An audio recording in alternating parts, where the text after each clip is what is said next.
Il ne dira pas qu'il est contre, mais il n'est visiblement pas pour non plus.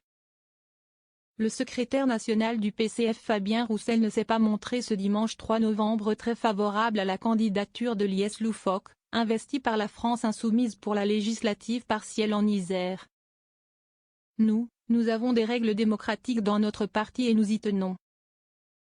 Ça veut dire que ce sont les communistes de la circonscription et du département qui décident, en fonction des réalités locales, quelle candidature présenter ou soutenir. A lancé Fabien Roussel sur le plateau de Dimanche en politique sur France 3. Et à en croire le numéro 1 des communistes. Je sais qu'ils sont sensibles à soutenir une candidature locale, qui connaît les réalités du terrain. Comprendre, pas celle de Lies Loufoque, parachutée par la France insoumise.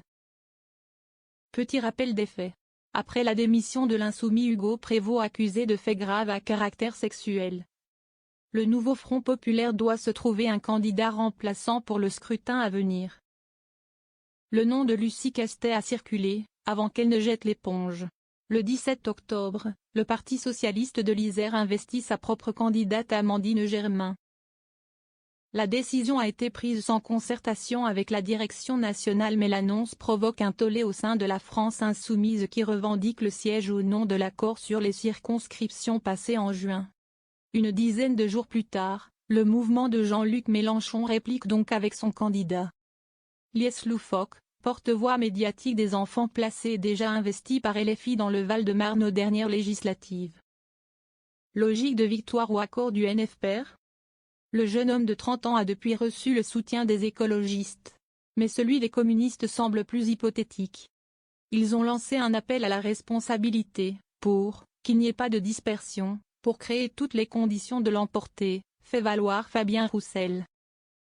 Mais en cas de maintien des deux candidatures, qui soutiendront-ils? À la logique du NFP qui attribue de fait la circonscription à LFI, Fabien Roussel répond logique de la gagne, de la victoire. Comment on crée les meilleures conditions de l'emporter? C'est la question qu'ils doivent se poser et ce sont les mieux à même d'y répondre. Balaye-t-il? Et à l'échelle nationale, le parti respectera le choix de la fédération locale. À ce stade, la gauche pourrait donc se retrouver avec deux candidats en Isère, un pari risqué dans une circonscription qui ne lui est pas tout à fait acquise. En juin 2024, l'élection d'Hugo Prévost avait surpris.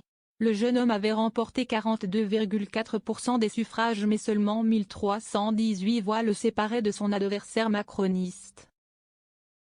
Olivier Véran, suppléant entre 2012 et 2015 avant de remporter le siège sous l'étiquette de La République En Marche en 2017.